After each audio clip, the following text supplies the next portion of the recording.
नमस्कार, युवा मंच यूट्यूब चैनल के माध्यम से आप सभी साथियों को बताना चाहूँगा कि आज के समाचार पत्रों में विभिन्न पदों का विज्ञापन जारी देखने को मिल रहा है। ऐसे में अगर जो भी साथी हैं अगर सरकारी नौकरी का इंतज़ार कर रहे हैं तो उनके लिए बेहतर मौका है।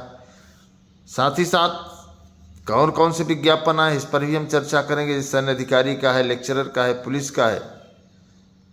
तो ये चीज़ें हैं कि इनका विज्ञापन समझिए कि जारी ही हो गया है। साथ ही साथ पीसीएस परीक्षा से तमाम ऐसे अभ्यर्थी हैं जिन्होंने थोड़ी सी लापरवाही के कारण बाहर हो गए हैं। और आज आपको पता है कि प्राथमिक शिक्षक भर्ती को लेकर के शिक्षा सेवा चयन आयोग पर आज एक बड़े आंदोलन का आगाज किया गया है। हालांकि ये आंदोलन एक लंबे अरसे से चल रहा है। तो नमस्कार, संघ लोक सेवा आयोग द्वारा यूपीएससी ने राष्ट्रीय रक्षा अकादमी, एनडीए एवं नौसेना अकादमी एनए परीक्षा सेकेंड 2025 के लिए आवेदन मांगे हैं। इस परीक्षा से तीनों सेनाओं के लिए कुल 406 अधिकारियों का चयन किया जाएगा। इसमें नेशनल डिफेंस एकेडमी और नेवल एकेडमी में प्रशिक्षण दिया जाएगा। अविवाहित पुरुष एवं महिलाएं उम्मीदवार 17 जून 2025 तक ऑनलाइन आवेदन कर सकते हैं। योग्यता अलग अलग है। भौतिक, रसायन विज्ञान, गणित विषयों की से 12वीं पास हो। वेतनमान भी आप देख सकते हैं और बहुत अच्छी नौकरी है। आपको बता दें यह नौकरी बहुत ही अच्छी है। आयु सीमा जन्म 1 जनवरी 2007 से पहले और 1 जनवरी 2010 के बाद नहीं होनी चाहिए। मतलब 2007 से पहले का नहीं होना चाहिए।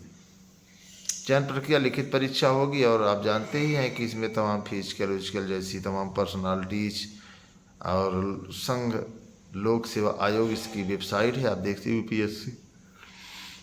तो आप लोग इस पर अगर योग्य हैं तो आप इस पर ज़रूर अप्लाई करें। आपका करियर बदल सकता है। बहुत ज़्यादा फीस भी नहीं है। यूपी में लेक्चरर की 11 पदों पर नियुक्तियां की जाएंगी। उत्तर प्रदेश लोक सेवा आयोग ने लेक्चर यूनानी की 11 पदों पर आवेदन मांगे हैं। आरक्षण का लाभ उत्तर प्रदेश के मूल निवासियों को ही मिलेगा। ऑनलाइन आवेदन करने की अंतिम तिथि 9 जून 2025 है। तो ये बेहतर मौका है आप लोगों के लिए। ये भी भर्ती है, इसमें भी बहुत कम ही आवेदक होते हैं। आप बिहार में भी जा सकते हैं। सहायक पर्यावरण अभियंता के 24 पदों पर भर्ती निकल आई है। बिहार लोक सेवा आयोग ने निकाला है। बीपीएससी ने सहायक पर्यावरण अभियंता के 24 पदों पर भर्ती की है। इसकी योग्यता भी आप जाकर वेबसाइट, चयन प्रक्रिया लिखित और साक्षात्कार के आधार पर योग्य अभ्यर्थी का चयन किया जाएगा। फीस बहुत कम है, 125 रुपये है। क्या क्या है अब आप समझ सकते हैं। मान्यता पर विश्वविद्यालय से केमिस्ट्री, सिविल, मैकेनिक, इलेक्ट्रॉनिक तमाम चीज़ें हैं। इसको आप अगर आप योग्य हैं तो इसको आप देख सकते हैं। सारी डिटेल्स इसमें दी गई है। पुलिस भर्ती के भी आपको बता दें, पुलिस बल के में फिर भर्ती होंगे करीब 38,000 महिलाएं। हालांकि ये 24,000 पदों की भर्ती है और आपको बता दें कि 24,000 पदों पर भर्ती होने जा रही है। तो फिर से एक बार आप लोगों को एक बड़ा मौका मिल सकता है, जिसमें पीएससी तमाम अलग अलग दिया गया है। हिंदी अनुवादक के 437 पदों के लिए आवेदन 12 जून को पत्र जारी होगा। प्रवेश पत्र आवेदन शुरू हो गया है। आप लोग इस पे आवेदन कर सकते हैं तत्काल, बहुत जल्दी। और इसमें बहुत है जूनियर ट्रांसलेटर, मतलब ये नौकरी बहुत अच्छी है, बहुत आसान है। और इसमें आप आसानी से जो है ले सकते हैं सिलेक्शन। ऑनलाइन आवेदन मांगे गए हैं। केंद्र सरकार के विभिन्न मंत्रालयों, विभागों और संगठनों के लिए junior Hindi translator, junior translation officer, junior translator, senior Hindi translator, मतलब हिंदी में जो अच्छी से अंग्रेजी पकड़ हो और ट्रांसलेट अच्छा कर लेते हैं उनके लिए है। और junior secretariat assistant, lower division clerk 2024, senior, इन सभी का प्रवेश पत्र जो है बहुत जल्द जारी हो रहा है, 12 जून को। और आप इसमें परीक्षा दे करके सफल हो सकते हैं। 12 बजे तक आयोग की वेबसाइट पर रहेगा, इसे ध्यान रखें आप लोग। 12 जून को प्रवेश पत्र जारी होगा। ऐसे अभ्यर्थी जिन्होंने स्वयं स्क्राइब का विकल्प चुना है उन्हें 10 जून रात 12 बजे तक आयोग की वेबसाइट पर पंजीकरण और अपने सब्सक्राइब का विवरण जमा करना होगा। तब देख लीजिए इसको, आप जैसे बीड़ा में 1021 पदों पर होगी भर्ती। बुंदेलखंड औद्योगिक विकास प्राधिकरण है बीड़ा के गठन के बाद विकास कार्यों की गति देने की कवायद तेज हो गई है। इसके लिए औद्योगिक विकास मंत्री नंद गोपाल गुप्ता नंदी ने बृहस्पतिवार को यमुना औद्योगिक विकास प्राधिकरण बीड़ा, ग्रेटर नोएडा प्राधिकरण और यूपीसीडा के 3 प्रबंधकों का स्थानांतरण बीड़ा के लिए किया है। कार्यों को सुचारू रूप से पूरा करने के लिए 121 पद भी सृजित किए गए हैं। इसकी जल्द ही नियुक्ति प्रक्रिया शुरू की जाएगी। महायोजना तैयार करने, एक्टिवेशन एरिया के लिए बनाए जा रहे डीपीआर के पर्यवेक्षण और गुणवत्तापूर्ण निर्माण के लिए बीड़ा के वरिष्ठ अधिकारियों की तैनाती की मांग की थी। इस पर ईडा के प्रबंधक तमाम भर्ती है। इस पर आप समझ सकते हैं बीड़ा क्षेत्र को 35,300 एकड़ से विकसित किया गया है। अब तक 17,840 एकड़ से अधिक भूमि का अधिग्रहण भी किया जा चुका है। तो आप समझिए इसमें भी आपको बड़ा मौका मिलेगा। 1021 पद है। जहाँ एक तरफ बेरोजगारी का आलम है, वहाँ रोजगार ढूंढने के लिए एक बेहतर मौका है आपको। अग्निवीर जेसीओ और जवानों की भर्ती की संयुक्त प्रवेश परीक्षा 30 तारीख को होगी। आप लोग इसको जानते ही हैं। और ये पद हैं और देश भर से इसमें अभ्यर्थी युवा शामिल होंगे। ये तो बड़ी खबर है। अग्निवीर जिसको है बड़ी चर्चा में रखा है। जेसीयू और जवानों की भर्ती 3.18 लाख आवेदन आए हुए हैं। और इसमें आप देख सकते हैं लखनऊ से सीधे खबर है। और किसका क्या है, सब 25-26 आप समझिए 16 जून से लेकर के लगातार 26 जून तक चलेगा मामला।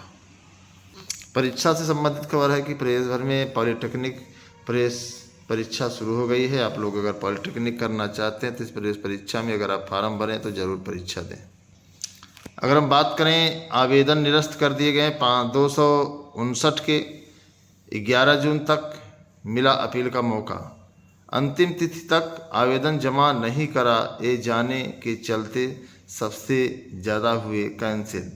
आपको बता दें कि उत्तर प्रदेश लोक सेवा आयोग में सम्मिलित राज्य प्रवर अधीनस्थ सेवा मुख्य परीक्षा 2024 के लिए प्राप्त आवेदनों में कुल 259 अभ्यर्थियों के आवेदन निरस्त कर दिए। आयोग ने यह कदम विभिन्न कारणों से नियमों के उल्लंघन और निर्धारित अर्हताओं की पूर्ति न करने पर उठाया है। आयोग द्वारा साझा की गई जानकारी के अनुसार सबसे अधिक 138 आवेदन अभ्यर्थियों द्वारा आयोग कार्यालय में अंतिम तिथि 1 अप्रैल तक जमा न करने के कारण निरस्त कर दिया गया है।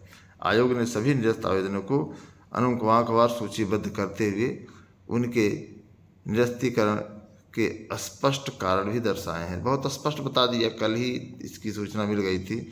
वैध प्रमाण पत्र नहीं करा सके उपलब्ध। तमाम चीज़ें थी, तमाम विसंगतियाँ थी। जिन्होंने प्रीलिम्स अर्थात प्री परीक्षा पास की थी उनको मुख्य परीक्षा में अवसर नहीं मिला है। उनके डॉक्यूमेंट वेरिफिकेशन में उनको जो है अवैध मान लिया गया है। तो ये चीज़ें हैं, ये मामला है। चयनित शिक्षकों के लिए खुशखबरी भी है कि NIC लखनऊ द्वारा विकसित सॉफ्टवेयर के माध्यम से 16 जून से स्थानांतरण करते हुए सूची जारी की जाएगी। स्थानांतरण अंतर जनपदीय होगा। तो अंतर जनपदीय परिषदीय विद्यालयों के लिए है, प्राथमिक विद्यालयों के लिए तो ये अंतर जनपदीय है। 16 जून से स्थानांतरण शिक्षक सूची जारी हो जाएगी। छात्र शिक्षक अनुपात की गणना करते शिक्षकों की आवश्यकता वाले और आवश्यकता से अधिक शिक्षक वाले जिलों को चिन्हित करते सूची ऑनलाइन प्रदर्शित की जाएगी। इसमें थोड़ा सा समय लग सकता है, लेकिन बहुत बेहतर है कि जो शिक्षक अपने गांव से, अपने क्षेत्र से दूर हैं, अपने गांव क्षेत्र में अपने अंतर जनपद में आ जाएंगे। ये विशेष खबर है। नवगठित शिक्षा सेवा चयन आयोग महाविद्यालय में भर्ती की ले रहा 2,000 रुपये फीस। आप समझिए IAS PCS से भी 20 गुना महंगी शिक्षक भर्ती की फीस। उत्तर प्रदेश में अशासकीय सहायता प्राप्त महाविद्यालयों में असिस्टेंट प्रोफेसर बनने के लिए आवेदन फीस IAS PCS बनने की भर्ती परीक्षा से भी 20 गुना महंगी है। नवगठित उत्तर प्रदेश शिक्षा सेवा चयन आयोग ने विज्ञापन संख्या 51 के तहत बीएड के 107 पदों पर भर्ती के लिए 13 जून तक ऑनलाइन आवेदन मांगे हैं। इसके लिए अनारक्षित, आर्थिक रूप से कमजोर वर्ग, अन्य पिछड़ा वर्ग की फीस 2,000 रुपये है, जबकि एससी की 1,000 रुपये। तो ये तो सीधे इसको लूट ही कहेंगे आप, बाकी हम इस पर कुछ नहीं कहेंगे। और सोशल मीडिया पर नाराज़गी छात्रों की है, लेकिन आंदोलन नहीं करते हैं। इतनी अधिक फीस गरीब और ग्रामीण पृष्ठभूमि के छात्रों को शिक्षक बनने के सपने से दूर कर सकती है। उनका कहना है कि शिक्षा सेवा चयन आयोग प्रोत्साहित करने के लिए यह जरूरी है कि इसमें शामिल होने की प्रक्रिया सुलभ और सामान्य बनाई जानी चाहिए। हालांकि इसकी जानकारी थी, इस पर किसी ने बहुत ज़्यादा नहीं किया, लेकिन हाँ कि उत्तर प्रदेश शिक्षा सेवा चयन आयोग 2,000 रुपये ले रहा है एक फार्म भरने का। ध्यान दीजिए आप लोग। जैसे शिक्षा सेवा चयन आयोग के सामने परिषदीय प्राथमिक स्कूलों में नई शिक्षक भर्ती को लेकर के, प्राथमिक शिक्षक भर्ती को लेकर के जो है धरना रखा गया है, लगातार चल रहा है टीटी सीटेट पास अभ्यर्थियों का। और लगातार जो है भारतीय जनता पार्टी के नक्शे कदम पर भजन कीर्तन के माध्यम से जो है खुश करने के लिए प्रयास किया जा रहा है। और भजन करके लोग ये कह रहे हैं कि हमें जो है बहुत जल्द। तो यही अखिलेश यादव उत्तर प्रदेश के पूर्व मुख्यमंत्री ने एक्स पर पोस्ट करते हुए लिखा कि जिसने किया भावी शिक्षकों का बुरा हाल, नहीं रहेगी या न रहेगी वो सरकार। ये अपना जो है राजनीतिक उल्लू सीधा कर रहे हैं। फिलहाल प्रदेश में शिक्षकों की जो व्यवस्था है लचर है, शिक्षा व्यवस्था पटरी से उतर आई है। ऐसे में सरकार को गंभीरता से लेते हुए शिक्षकों के पद को भरे जाने की ज़रूरत है। जो सरकार ये कह रही है कि नहीं हम छात्र शिक्षक अनुपात बराबर हैं, तो सरकार को थोड़ा सा इस पर गंभीरता से विचार करना होगा। आज महाआंदोलन है और महाआंदोलन में देखिए क्या होता है।